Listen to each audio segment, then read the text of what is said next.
বিশেষ অতিথিগণ সহ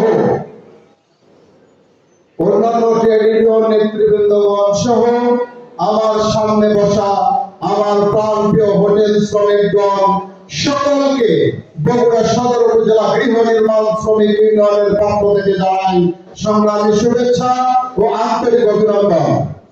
সংগ্রামী সাথী ও বন্ধুগণ, বগুড়া জেলা হোটেল শ্রমিক ইউনিয়ন এটি একটি গণপ্রজাতন্ত্রী বাংলাদেশ সরকারের শ্রম কর্মসংস্থান মন্ত্রণালয় হতে রেজিস্ট্রেশন প্রাপ্ত একটি সংগঠন। এই সংগঠনটি দল মত নির্বিশেষে বাংলাদেশের শ্রম আইন মোতাবেক পরিচালিত হবে।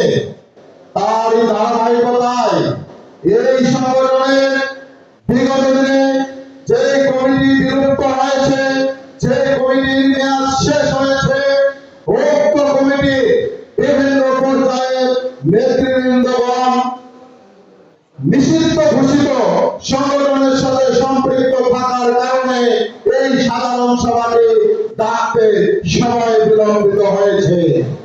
সংগ্রামী সাথী ও বন্ধুগণ, আজকে আপনারা যারা এই সংগঠনের সদস্য রয়েছেন, আপনাদের আজকে যে সর্বপ্রথম কাজ হবে সেটা হলো ত্রিবার্ষিক সাধারণ সভা, মানে সেই সভাতে সকলের সম্মতিক্রমে একটি নির্বাচন পরিচালনা কমিটি গঠন হবে।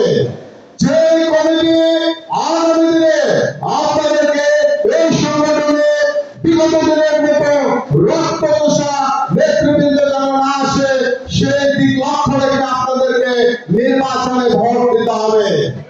আপনাদেরকে এমন একটি কমিটি নির্বাচনের কমিটি এখানে দাঁড় করাতে হবে যে কমিটি একটি অবাধ, নিরপেক্ষ, সুষ্ঠু, গ্রহণযোগ্য এবং প্রতিযোগিতামূলক নির্বাচন আপনাদেরকে উপহার দিতে পারে এবং আগামী নির্বাচনে আপনারা এমন নেতৃবৃন্দকে নির্বাচিত করবেন যারা এই সংগঠনের নির্যাতিত, নিপীড়িত, অসহায় শ্রমিকদের পাশে দাঁড়াবে।